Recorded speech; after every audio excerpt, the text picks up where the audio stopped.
Hey guys, good morning. Do you know what time it is? It is time for Life with Lisa. We're going to do just a really short version of meatballs today. And it's going to be really, if I can say half-assed, because it's for my father.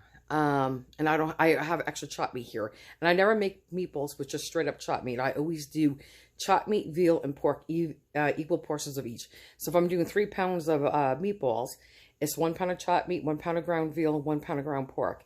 Today, just because, like I said, I have that extra chopped meat no room in the freezer. I've had it in there for a couple of days. I want to do something with it, and I figured meatballs. And I'll make like little meatballs for my father to put on either a hoagie roll or a toothpick. So yeah, and then we'll make a quick little marinara sauce with that. It's not a 2-hour gravy or a 4-hour gravy or even a meat gravy. It's just 1 can of tomatoes, no tomato, not even tomato paste. It's just really quick. A little onion, a little garlic, sauteed. Throw in the crushed tomatoes.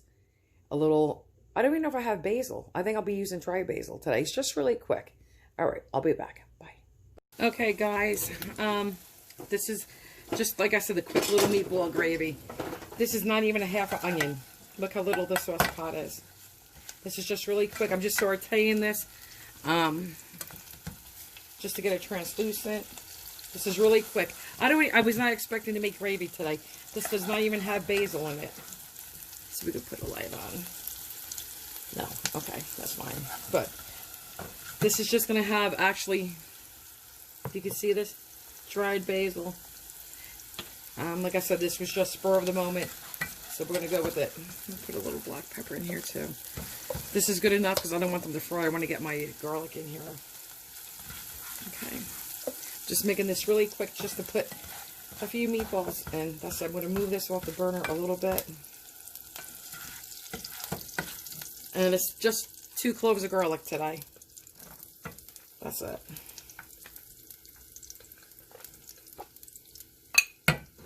Okay. Get that in there. I gotta clean my stove. Ha ha ha.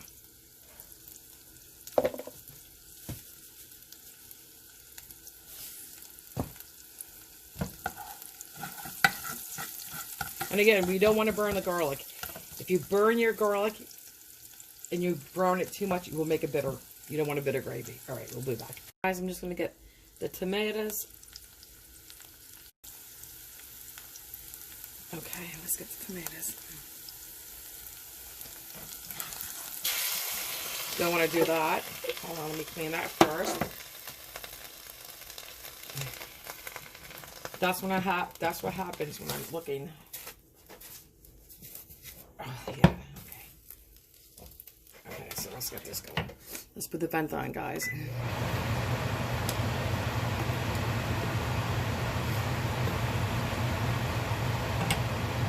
I'm gonna put salt, pepper. I'll be right back. I'll show you. Okay, guys, a little salt.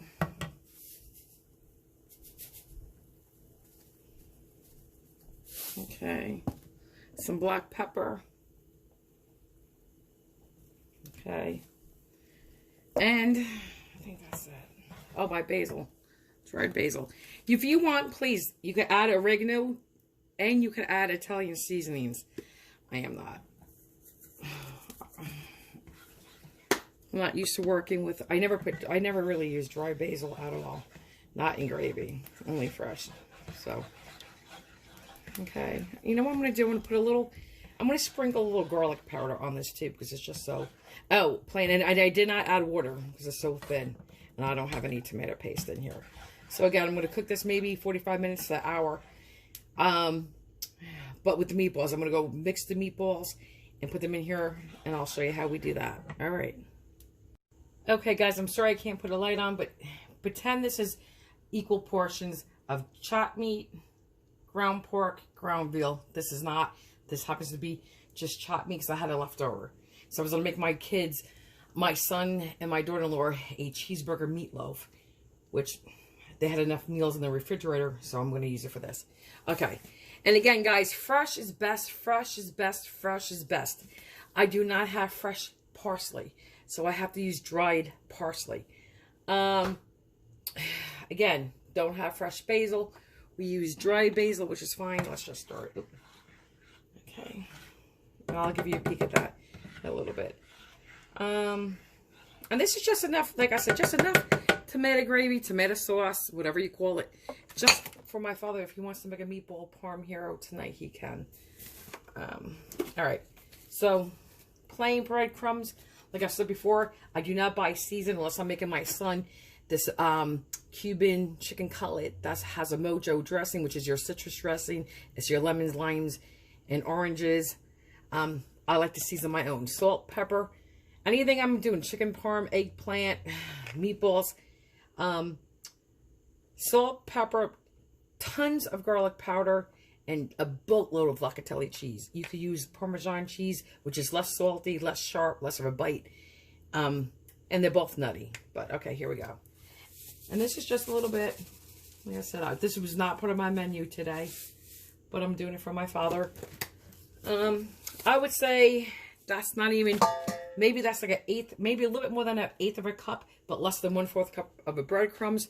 My father doesn't like his stuff too cheesy or too sour with the cheese, so we're not going to do a lot. This is not for my taste or my husband's. It's for my dad's. So I think that's enough. That was probably, God, I hate, because I don't measure. I just eyeball stuff and smell it. I would say that's at least, what, 2 tablespoons, right? You can say, no, Lisa, that looks like 1.5. That looks like 3. You guys, you're watching what I'm doing. I think that's enough, because I don't want to make it too sour for him. Garlic.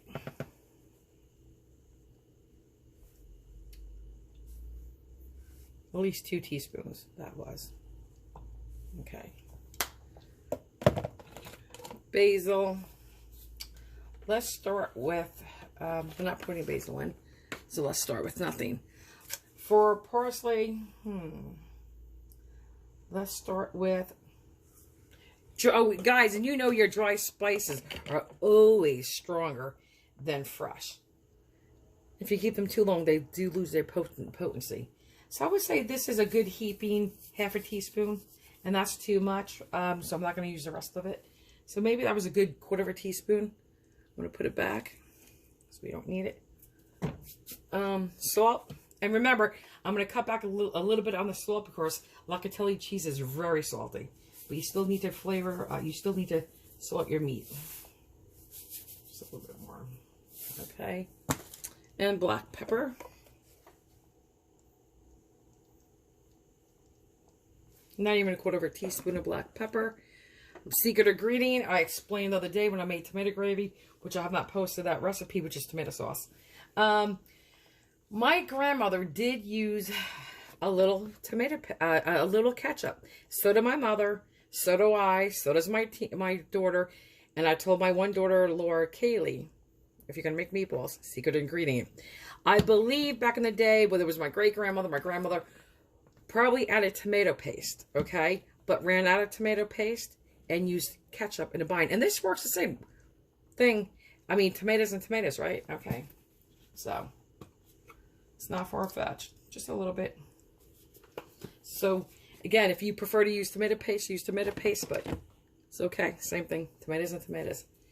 And I need my splash of water. Again, if you don't, I just think they're a firmer meatball, meaning more dense, more smooth in the middle. I like to open in my meatball, and I'll show you tonight. It should be moist.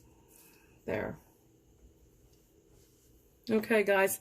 Now, I'll be back, because I'm going to mix this together in front of you, but I need to go make a quick phone call. All right, bye. Okay, I just shut that off, because even though that was on low, that just, like, splashed up and burned the heck out of my arm. Okay, so we're just going to mix this. I should be using just 2 hands, right? Because I'm going to get it dirty anyway. But then I can't work my camera. Okay, so anyway, we're going to mix this, but don't overmix it. If you overmix it and just mix it to death, you will get a tougher meatball.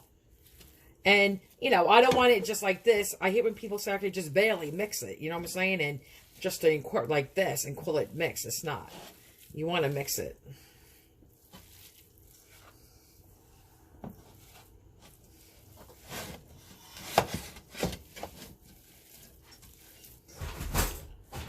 Ken, hang on. Ken, hold on, guys. I apologize. So, there's a little hard piece right here because I had it on the top shelf to keep it cold, and it kind of froze it right here. Okay. So let me just smell it. Okay, it smells good enough for my dad. Like I said, it's not going to be as cheesy and as garlicky as I want. But it's not my taste buds tonight, it's my dad's. Okay, I think I'm starting to overmix it. Okay, so anyway, I think I want a little bit more water. Oh, you know what, guys? I know what the problem is. Holler. You could always, when you've been doing something for many moons, oh my God, I've been a little girl helping my grandmother make meatballs, and I'm 51. You know when something's off. I forgot my meatball. So now we got 2 shells to get out. Okay, now one here. Okay, I should get them. Okay, make sure I got all that. Now, let's mix it again. Let's just get in here. Ken, you're going to have to put the temperature on for me. And guys, we're going to cook this over like a medium high heat. More toward the high side. And I do not put any extra oil in my pan because there's enough fat with usually with the ground pork and ground veal that I don't need to put oil since this is chopped meat. But this, I think this is and guys, I don't have a choice but to overmix this a little bit because I got to get the egg incorporated in there.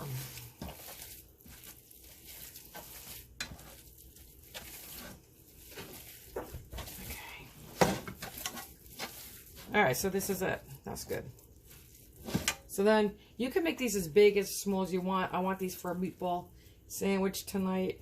You know, your mouth has to fit around it. So, like that size. I'm sorry I don't have a light. And I'm sorry I cannot zoom in. I cannot zoom in because I think it's on selfie side again. So, and then when I do it, you kind of like you're making a snowball. Like that. I'll do 2 more. Pick up your meat, right? Kind of push it together. Like that, right? And then form it like you're going to make a snowball. Round and around we go. And then I just give it a little tuck, a little squeeze, a little... And then I give it one more little round swirl. So again, pick up the meat, right? Snowball. Pack that snowball. Give it one more swirl. Boom. All right, guys, that's it. Ken, can you please shut off my camera because I cannot?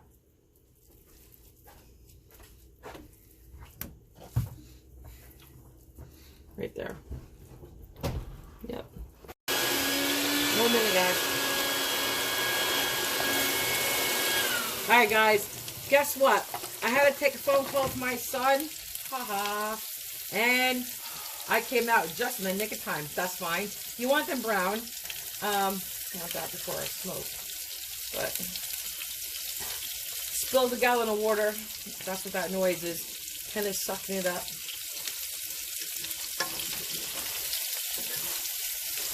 And then I'll push more to the center. Because the pan's always cooks faster in the center. That's perfect. You want them brown like this and like this. You want them to get nice and brown. Because this is where your flavor is. And then I'll scrape it, especially in this pot, as we go along, so I don't want nothing to burn. So I want these yum yums. And I will degrease some of this grease. Alright. Alright. We'll be back, guys. Now, let me see if I can bring you in. Okay. Bye.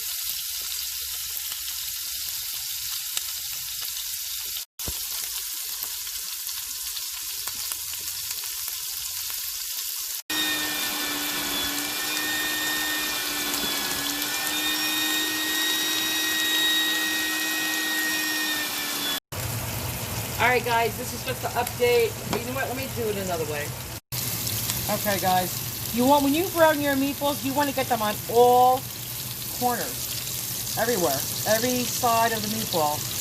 Okay, everywhere. Okay. I'm a little rough today, but that's okay. All right. So I'm going to brown these and then add, I already added some meatballs in here, the ones that were done. Then I'm going to add that tomato gravy into this pot. Okay, after I take some of the grease out. All right, be back. But this is how we want them. And I just want them brown on, not just the top and the bottom, but all sides. All right, and then I rotate them into the center. You know, push them around. All right, bye.